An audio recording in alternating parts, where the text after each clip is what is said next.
Պարոն Հակոբյան, եկել եք պատարագի մասնակցելու ձեզ համար որպես քրիստոնյա, ընդունելի է, որ կարգալույցն է պատարագ մատուցելու։ Ինձ համար հարց է, ով է կարգալույց արել։ Դուք էլ չեք ընդունում նրա կարգալույցը։ Այն մարդով կարգալույցը արել արդյոք պահել է եկեղեցական կանոնագրքի բոլոր օրենքները։ Եթե չի պահել, ինչպես կարող էր կարգալույց անել։ Ստեփան Ասատրյանը կանոններ չխախտեց, եկեղեցական կանոններ չխախտեց։ Ես չգիտեմ Տեր Արամը որևէ եկեղեցական կանոն խախտել է թե ոչ։ Եթե նկատի ունեք մկրտության հետ ընթացքը, որի ժամանակ ինչ որ հնարք է անում, որ երեխային կարողանա շեղի, որպեսզի մյուրոնը, գցի երեխայի ճակատին, մարմնին, ապա դա իր կողմից արված ինչ որ հնարք է, որը որ որևէ խնդիր ես ինքս որպես քրիստոնյա, որպես հավատացյալ մարդ չեմ տեսնում։ Եվ եթե դրա համար պետք է քահանային կարգալույց անեն, երբ նա մկրտության ժամանակ ուղղակի փոքրիկ երեխային փորձում է շեղել, ուրեմն պետք է մենք շատ խորը, այսպես մի հատ վերանայենք մեր քրիստոնեական արժեքները։ Պարոն Հակոբյան, երբևէ չեք զղջալու ձեր այս ամենի համար, որ եկել եք աշխարհին մարդուց սուրբ հաղորդություն ստանալու։ Գուցե պետք է, եթե դեմ եք կաթողիկոսին, գուցե պետք է երկուսին էլ մերժեք։ Չեմ զղջալու, չէ, ինչու երկուսին մերժենք։ Ուրեմն դեպքում այն կաթողիկոսը, ով այս Տեր Արամին, քահանաոցեց, հիմա կարգալույց է արել։ Շատ լավ, բայց ինչու երկուսին մերժենք, եթե օրինակ, եթե մեկը, ով կարգալույց է անում, ինքը իսկ խախտել է եկեղեցական կանոնագիրքը եւ իր երթմանը դեմ է գնացել։ Պարոն Հակոբյան, ձեզ հայտնի է, որ տեսեք Նիկոլ Փաշինյանը հայտարարել է, չէ, որ Սուրբ Հովանավանքում պատարագը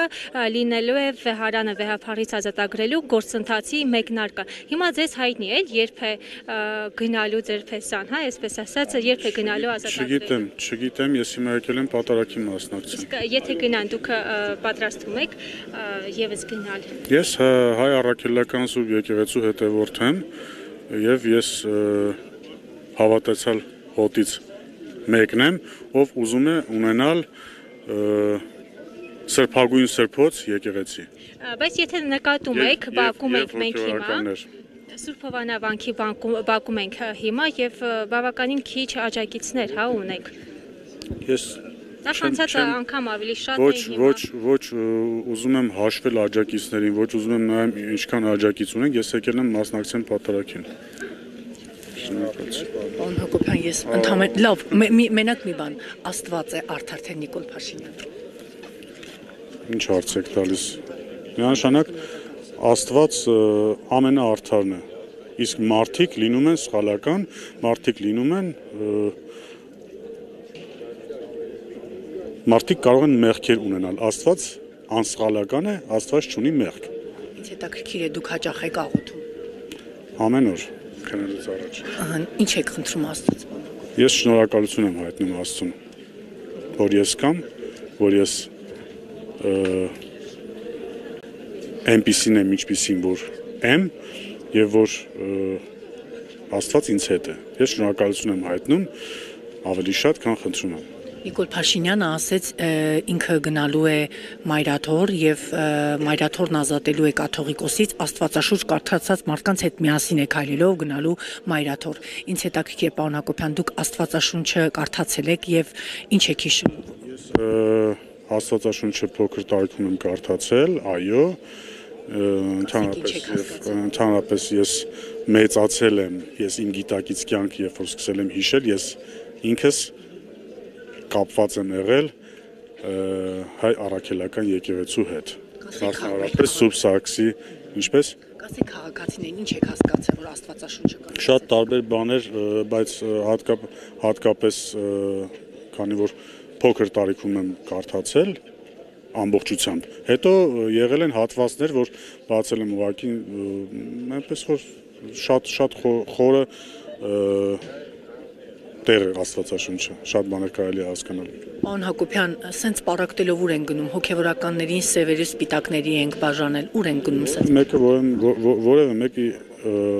որևէ բան չի պարակտում, եւ ես երկու օր առաջ իմ հարցազրույցներից մեկի ժամանակ ասացի, հիմա էլ կկրկնեմ։ Երբ որ ասում են օրինակ իշխանությունները կամ կառավարող ուժը, չգիտեմ, փորձում է զավթել, եթե 1700-ամյա կառույցը միասնական է, 1700-ամյա կառույցի ներսում չկան, իրենց ներսում չունեն խնդիրներ, ապա որևէ մեկը աշխարհի որ ծայրից ուզում է լինի, կլինի աղանդավոր, կլինի ինչ ուզում է լինի, իշխանություն, ընդդիմություն, 1700-ամյա կառույցի, եթե միասնական է, ինքն իր ներսում չունի խնդիրներ, ոչ մեկ չի կարող զավթել այդ կառույցը։ Այնպես որ այս խոսակցությունները անտեղի խոսակցություններ են, այս խոսակցությունները շատ ավելի տեղին կլինի, որ այս հարցերը տակ որոշ բարձրաստիճան հոգեորականների բարձելու համար իրենց ներսում ինչի ունեն խնդիրներ։ Ես եմ շնորհակալ։